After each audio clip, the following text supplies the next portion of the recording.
Jamaica hits a grim milestone, passing 10,000 confirmed cases of COVID-19. Antigua and Barbuda's prime minister says he's willing to take a COVID-19 vaccine. Haiti appoints a new police chief. Trinidad and Tobago announces education cutbacks. Rising seas are turning Miami's Little Haiti into hot property. The first Caribbean Heritage Museum in the U.S. opens its doors. And the Queen of Soca, Alison Hinds, joins us to talk about her legendary career.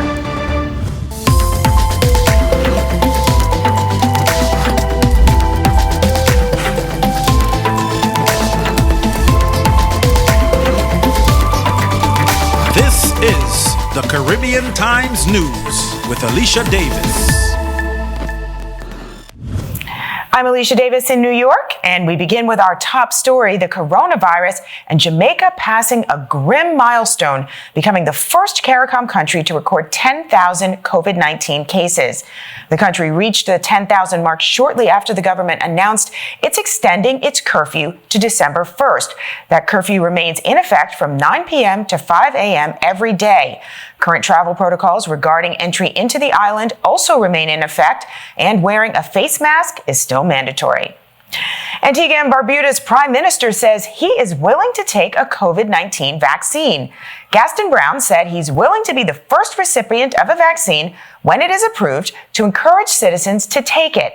He noted that if the majority of the population in Antigua and Barbuda is against the vaccine, people will remain vulnerable to the virus, and the country could see a significant increase in cases and fatalities. Pfizer and Moderna are just two of the companies who have reported very promising results from vaccine trials, and they say they hope to begin distributing COVID-19 vaccines very soon. Well, the government of St. Lucia will implement a tourism fee to help finance the marketing and development of its tourism industry. Starting December 15th, tourists who stay at certain hotels and resorts will be required to pay a nightly fee during their trip.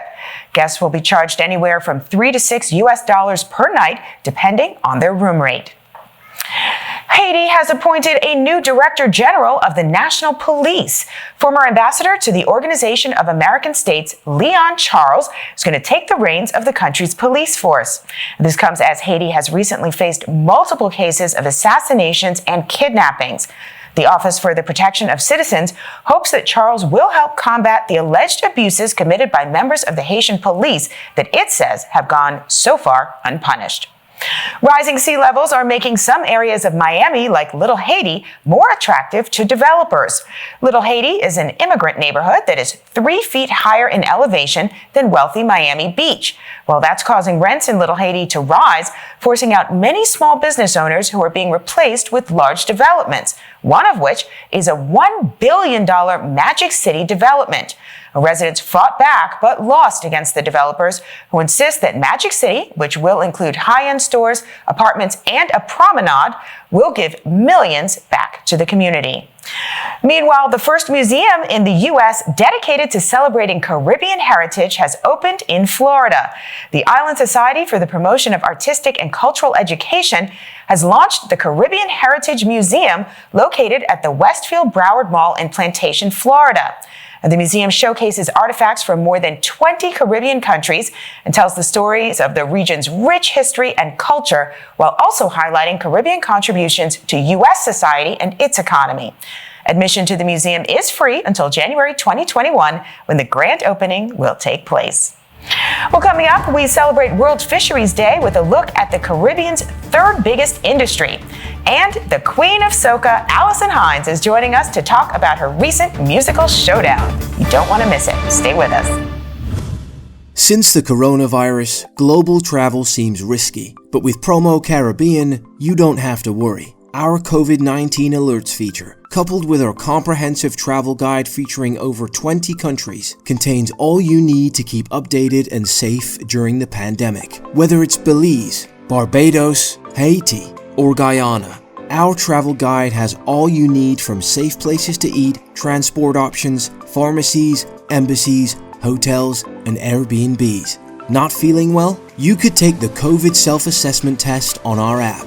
If you happen to be in the Caribbean or are looking to travel during these uncertain times, then Promo Caribbean is going to be your best friend. Today more than ever, you need to stay informed and stay safe. With Promo Caribbean, you don't have to worry. We've got you. Download the app from the App Store or Play Store now.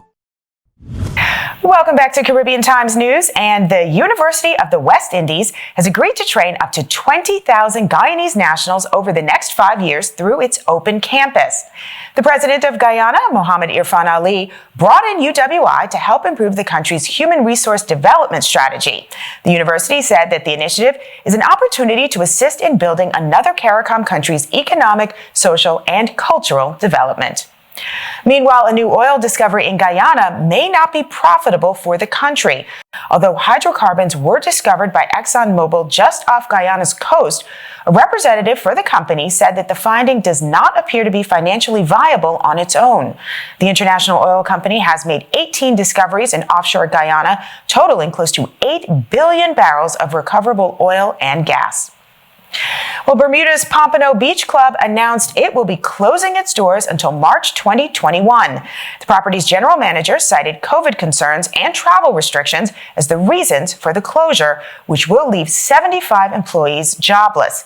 He noted that the resort's losses doubled in September compared to when they closed at the height of the pandemic.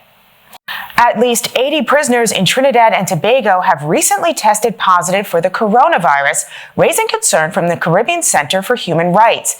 The organization says the government is falling short of the World Health Organization's COVID standards, adding that sanitation and mask wearing alone will not contain the virus spread in overcrowded prisons. It is encouraging the government to take steps to protect the health of the prison population. Well, Trinidad and Tobago announced that it will be awarding fewer scholarships to students in 2020. The country's education minister said the government will hand out no more than 100 scholarships this year, and changes will be made to the Assistance for Tuition Expenses program called GATE. The changes include discontinuing funding for graduate programs and only providing funding for one undergraduate program. Well, coming up, we celebrate the winners of the 27th Annual Caribbean American Heritage Awards, and the Queen of Soca, Alison Hinds, is joining us to talk about her recent musical showdown. You don't want to miss it. Caribbean Times News is expanding its reach, and businesses now have super exciting options to reach thousands of potential customers. From traditional paper, digital, and video. Join the Caribbean Times News family today at CaribbeanTimesNYC.com. Our newspaper and website reach over 70,000 unique readers through Brooklyn and Queens, and 30,000 plus monthly online visitors. And now, video. Watch the new Caribbean Times News with Alicia Davis online at www.facebook.com/Caribbean Times News. Now is the time to snap up competitive advertising rates. Reach people right in their living rooms. Call 718-909-1841 for advertising rates and other information. Welcome back to Caribbean Times News. And this past Saturday, the world celebrated World Fisheries Day. Fishing is vital to the Caribbean, where it is the third largest industry after tourism and farming. Well, earlier we spoke with Adrian LaRota, acting chair of the Caribbean Network of Fisherfolk. Mr. LaRota, thanks so much for joining us. It's a pleasure to be here. Thank you for inviting us. The coronavirus pandemic has hit working people so hard. How have fisherfolk been impacted? Like everything else and most other businesses, the coronavirus, COVID-19 has affected us immensely. But fishermen in the Caribbean were able to basically realign their business models to be able to cope with corona. The greatest impact that we have had was the restriction on trade. And the restriction on harvest. After a period, we were able to get different governments to understand the need for fisherfolk to be able to continue their trade and cause them to accept that fisheries and fish is a part of the proper diet for humans. So it's an essential service. So that caused us to be able to go back out and allowed us to go back out and again engage in the trade, resume harvest. But again, the effects leading up to that were for some fishes in some countries were a bit drastic. Yeah, how important are fisheries to the food chain during these pandemic times? Actually, fish is more vital than any other food crop. I would say because of not only because of the health and nutrition, but it's also the benefits of eating a product that is not affected by any viral disease like COVID-19, coronavirus, or any other virus. So it's the healthy alternative versus eating the farmed product that has to be relied on to be imported most times from some country where tracing and tracking and sustainable practice are not assured. So seafood is definitely a vital food source for everyone. I would say. Now, in a recent press release, you stated, and I want to quote, "We demand climate reparation, restoration of nature, and restitution of rights that have been taken away from us." What are some of the political and the environmental challenges facing fisheries? At the moment, and we have long-running issues. We have historical issues, some legacy issues that we've been trying to address, and the global pandemic didn't make addressing those issues any easier. Some of our countries are affected by a sargassum problem that has basically put a stranglehold on fishing activities. Stocks have been impacted negatively because of this sargassum issues. We have other issues with fishers' livelihoods being impacted because certain areas are being designated or taken away from the fisheries inventory through the establishment of marine protected areas. Of course, climate change is also that, because what we've seen from climate change is while a particular fishing area may be removed from the fishing inventory, and it'll then be designated as a touristic area. So again, the effects of touristic development and coastal development then has a greater effect on the marine environment as a result of those kinds of activities. But there have been a number of things, and there are some legacy issues, and as an organization, we are addressing them not in isolation, but with all of our partners, and we're making progress through some of our partners, CRFM, for example. So we're seeing success, but again, we can't relax and rest on our laurels. We have to continue to agitate and continue to advocate for the things that we feel that we have a right to, because fishers have a right to fish. Okay? So, but that being said, and when we say we're demanding it, because we don't want to gain an inch to lose a foot. Okay?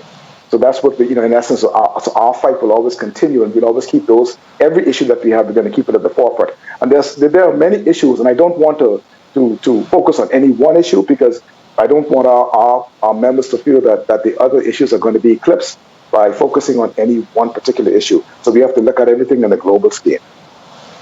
Now, Jamaica, for example, I recently promised more aid to farmers and fishers after all of the flooding and the storm damage there. I'm curious, how have fisheries been impacted by this record-breaking storm season in the Atlantic? This year, yes, it's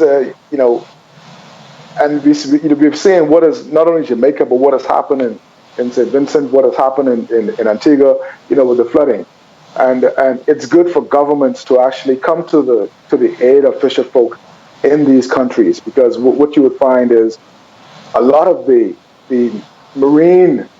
damage to the marine ecosystem are basically land-based or driven by land-based activities. Okay, and we need to be able to strike a balance. So, with doing that, fishers must be the focus of playing that balance, and not just land-based activities. Okay, because we provide an essential service, and we have to continue to work. And in most economies, and particularly economies of scale, the fishery sector is what actually drives certain economies in certain rural communities. Okay, Jamaica is one of those countries where the fisheries industry drives all of the commercial activity in certain rural communities. So when those communities are affected, of course, you're going to have the impact of poverty and social issues that that will come about as a result of the impact of these land-based activities on the marine sector. So Such an important. It's good that governments are actually understanding that now to be able to provide the support for fishers to continue their trade. Exactly. So important, especially as we're celebrating World Fisheries Day. Mr. Laroda, I want to thank you so much for joining us. It's a pleasure. It's a pleasure. And we want to send out a call to all of our fishers that once we begin to speak with one voice and understand the importance of our sector, we're changing the face of fisheries. Fisheries is very important. In some countries, fisheries is actually the number one industry. Okay? Throughout the Caribbean, fisheries, I always say to people, fisheries have been around before some of these countries were discovered. But fisheries became number 3 and tourism became number 1. We have to make fisheries number 1 again. So important. Thank you so much for joining us. Very welcome. Thank you too. And coming up, the Four Seasons Resort in Anguilla is reopening its doors. We are going to take you to this luxury retreat. And the Queen of Soca, Alison Hinds, is joining us to talk about her recent musical showdown. That is just ahead. Stay with us.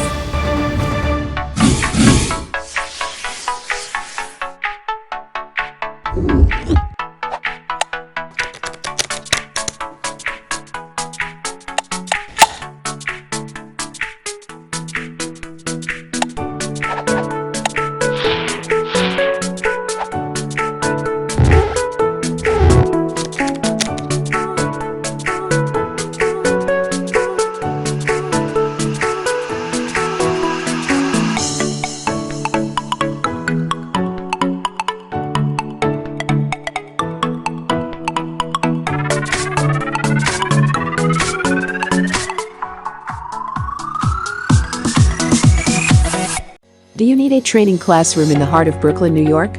Whether you're planning a one-day training program or a weekly training course, the Level Up Center has training room solutions especially for you. The Level Up Center provides classroom-style training rooms for rent in the heart of Brooklyn, right near Prospect Park, and easily accessible by subway. Our flexible, scalable services will anticipate and cover your every need, so you can deliver the perfect training program. Our training rooms are equipped with high-speed internet, 50-inch TVs, giant whiteboards, chairs and desks. Our rooms are cleaned and disinfected every day, and after each training session. Everything gets cleaned and nothing gets missed, all to provide you with the safest and cleanest training environment. The Level Up Training Center offers conveniences you won't find anywhere else, at pricing that is the most cost-effective in the industry. Our training rooms are available monthly, weekly, daily, or hourly. Call the Level Up Center at 646-573-5794 today for more information. Welcome back to Caribbean Times News, where we are so thrilled to have the Queen of Soca, Alison Hinds, joining us. Now, earlier I spoke with the legendary singer about her musical career and what it's been like performing in these unprecedented times. Alison, thank you so much for joining us. Thank you for having me, Alicia. It's my pleasure. And now your nickname says it all. You are one of the most popular soca singers in the world. And you recently did a showdown versus Patrice Roberts. Tell us about that. Well, it was an idea that was put out there by my management, Perception Management. And they thought that it would be an awesome idea for us to do something that is from us by us. Everyone knows about the Versus platform, but we felt that we needed to do something that was Caribbean, that was definitely, our energy and our vibe and our culture. And so that's how the showdown came about. And what is it like performing during these unprecedented times? What's that? Sorry, I didn't hear you. I said, what is it like performing during these unprecedented times? It's weird. It's strange, to say the least. I've done a lot of virtual performances. And so I'm performing from my house.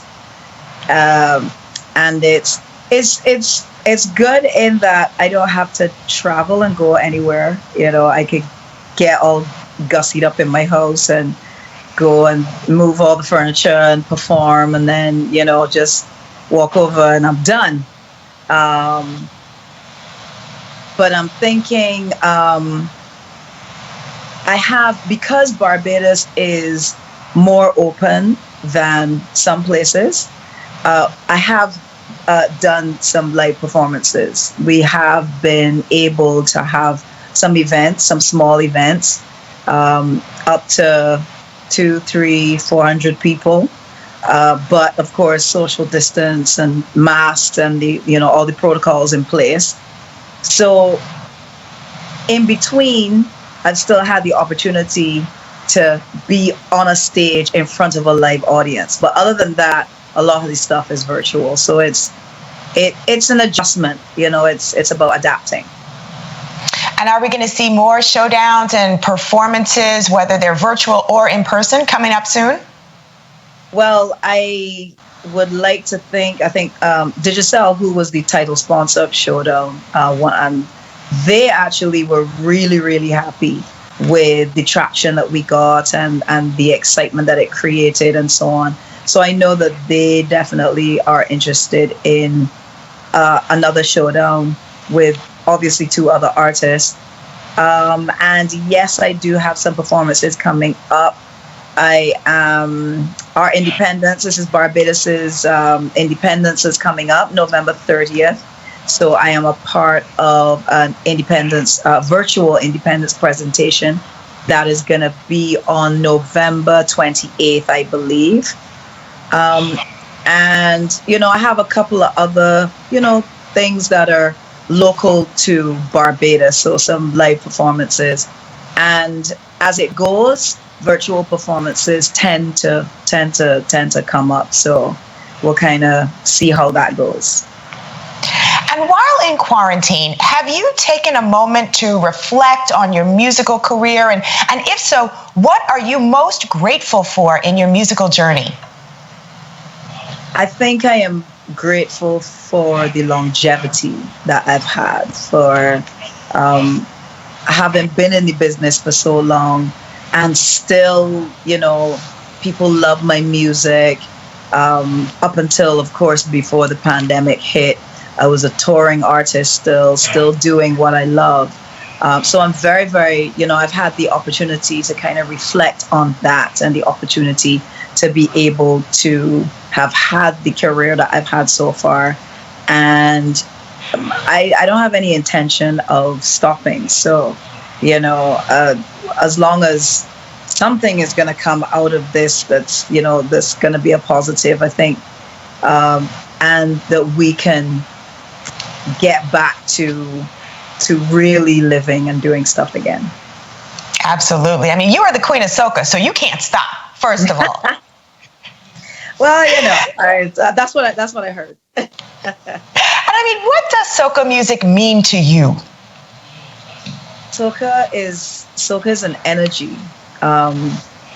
It's our music is, of course, is very happy. It's very inclusive. We like to know that people are singing along and dancing and waving their hands and rag in the air and blowing the whistles and doing all of this. So it's very interactive. And it's the type of music that if you're feeling, you're not feeling so great, and you start to listen to soca music, it's gonna lift you up out of that, that space.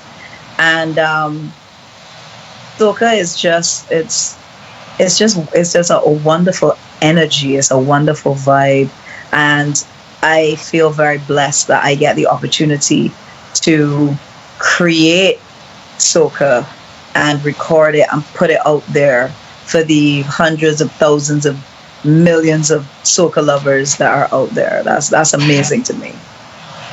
And it's so true. Your music is so uplifting. I wonder, are you working on any new music that we can dance to and celebrate after we get out of this pandemic?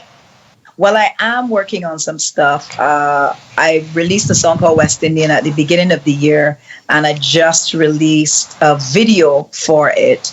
And people are loving the song, they're loving the video. So if you haven't checked it out, go up on YouTube and you'll see it. The video for West Indian. We're really proud of it. It came out really, really well. I shot some of it when I went to Ghana as well, so we incorporated all of that. But I am working on some new stuff, but it's not ready yet. But I'm working on it. Okay, great. Well, that's something for us to look forward to. And in the meantime, any words of advice for artists or for people even who may be finding it hard to stay motivated and uplifted during these challenging economic times? I think you have to look for your comfort. Look for what is going to make you feel good, and go to that place when you feel low, when you feel challenged, when you feel as though, is this thing ever going to be done? Am I going to get my life back?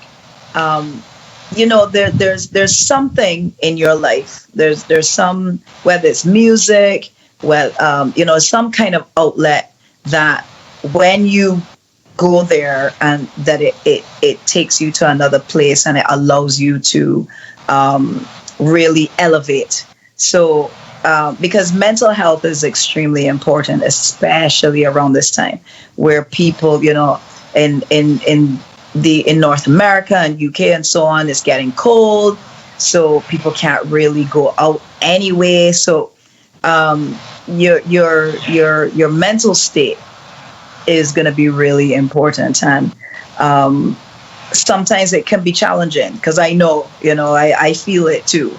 But you really have to put in that effort, even if it is that you video call friends just to distract yourself, just to old talk, as we say. Anything that is going to lift you. If you always wanted to paint, start doing that.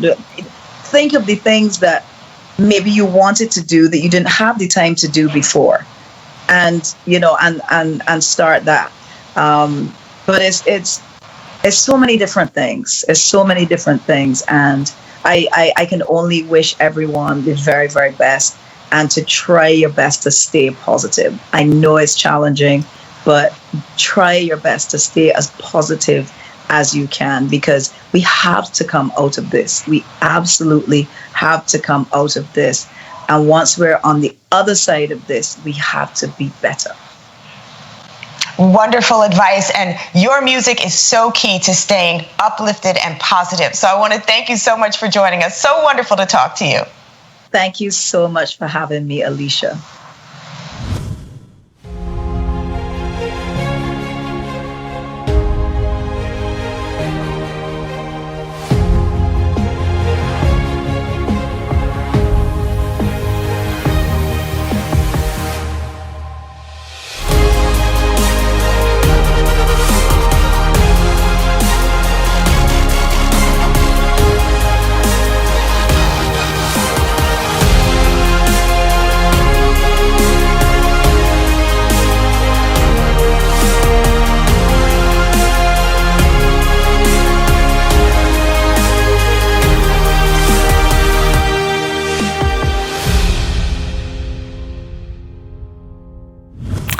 The 27th Annual Caribbean American Heritage Awards celebrated some extraordinary people. The event was created to honor those who have had a remarkable impact and success in their respective fields.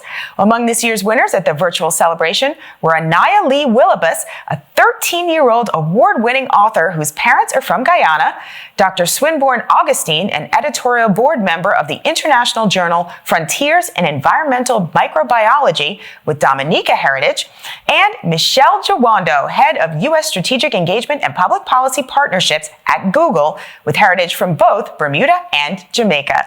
Congratulations to all the winners. And finally, in our Caribbean Moment by Caribbean Journal, the Four Seasons Resort and Residences in Anguilla has officially reopened its doors. The 181-room resort is the second Four Seasons resort to reopen this month after the Four Seasons Resort in Nevis. It features an 8,100 square foot spa, and 1,000 feet of beachfront. Anguilla has been reopened for tourism since August and also recently launched a work program to work remotely from the island for up to a year.